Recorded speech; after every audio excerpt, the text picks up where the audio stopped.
What's going on, guys? This is Luxurie Castillo, and I'm here to talk about what is a marriage.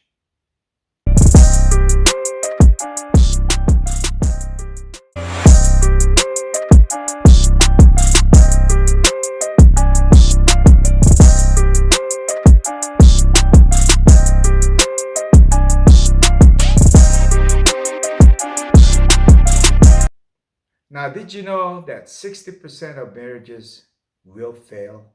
60%. Only 40% will stay married.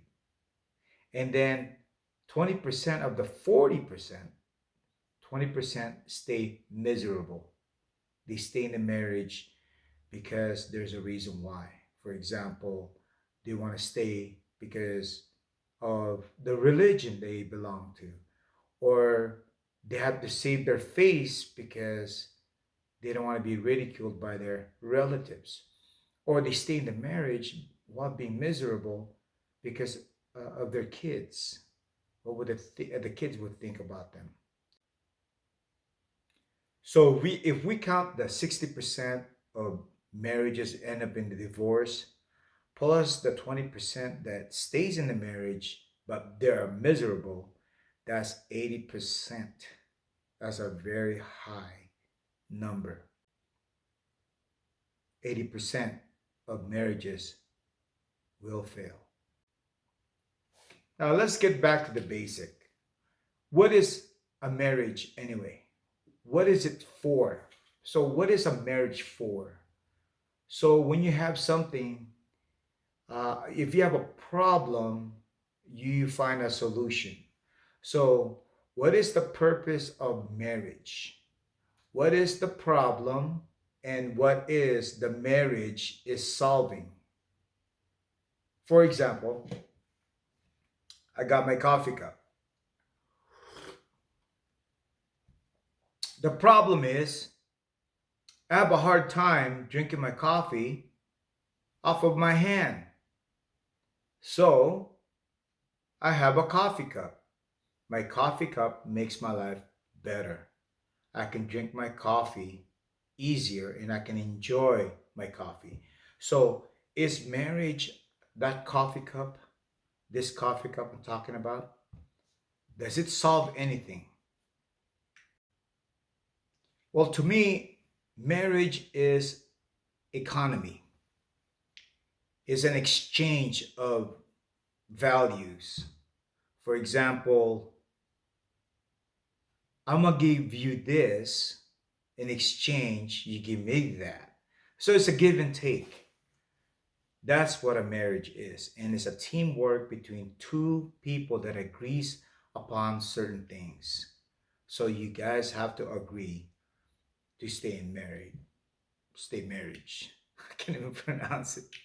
So marriage is not just a word. It's not just a label for a relationship. It's actually, marriage is actually a legal status. When you're married, you're bound to the law. So there's about 6, 7 billion people in the world, and you finally found that particular person, and you said to yourself, that person is going to change my life. It is going to be my life will be a better situation if I marry this guy. Out of 8 billion people in the world, you chose this person. So after you get married, you sign the papers and documents and all that stuff. After you get married, then the government will have the say to run your family life. That's what marriage is. So now that you're married, the law of the land will govern or will be in charge of your family life. But 99% of married people may not know that, or maybe just ignored it. So before you get married, before you sign the papers, before you guys will be governed by the law, you guys should have a meeting. Talk to your fiance and have a prenuptial agreement. A pre-nuptial agreement. Pre meaning before, nuptial means married. So before you get married, you guys should agree upon or discuss.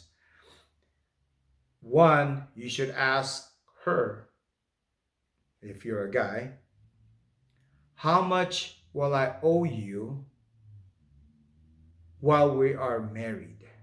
How much am I going to be spending? How much do you ask of me to spend for you while we're married?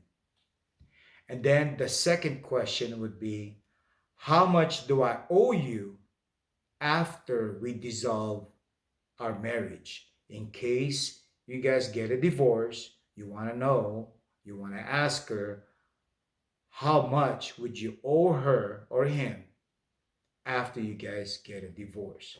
So those two things you guys need to discuss. You need to discuss how much money do you need to make to support her while you guys are married, because you guys are going to be spending, buying new cars, clothing, LV bags and jewelries and all that stuff, vacations. So you want to know how much money you have to provide for her or him. And then ask her after, let's say you guys get a divorce. Remember, 80% people, well, actually 60% people get a divorce. The other 20% stay in the marriage and be miserable. Only 20% are more likely to be happy with their marriage. So, one, you need to know how much will it cost to maintain the marriage. And then two, ask her or him, how much would you owe after you guys dissolve your marriage? So after you guys get a divorce, you want to know how much. So those are prenuptial agreement you guys should talk about. You gotta be fair. Now, you may not need a prenuptial agreement to get married, but it's very advisable, especially the way the government, the law governs your marriage. They will make the law, they will pass the law. There's going to be rules on how you guys will split up properties, money, and all that stuff. And those are very important. Now, if you don't get divorced, then you never needed the prenuptial agreement. So the prenuptial agreement is just an insurance because, or is an agreement, because when you guys, if you guys get to the point where you guys are divorcing each other, that's not the time to start talking about who gets what. It's a battle, it's a war, and nobody wants to talk to each other, and nobody will be following the rules. Everybody's going to try to eye gouge one another. So you want to do it before you get married. Even though marriages will fail, 60% of marriages will fail, we still get married. It's what we do as human beings. Now, if you count the married people that wants to get a divorce, but there's a reason why they want to stay in, those 20% plus the 60% that actually pull the trigger to divorce, that's 80% failure rate of marriages. I need you guys to think about that. That's a very high number. So marriage is a legal status. So you guys have to discuss this thing and think about it. So once again, ladies and gentlemen, this is Luxurie Castillo, and we're going to be talking about marriages on my other videos.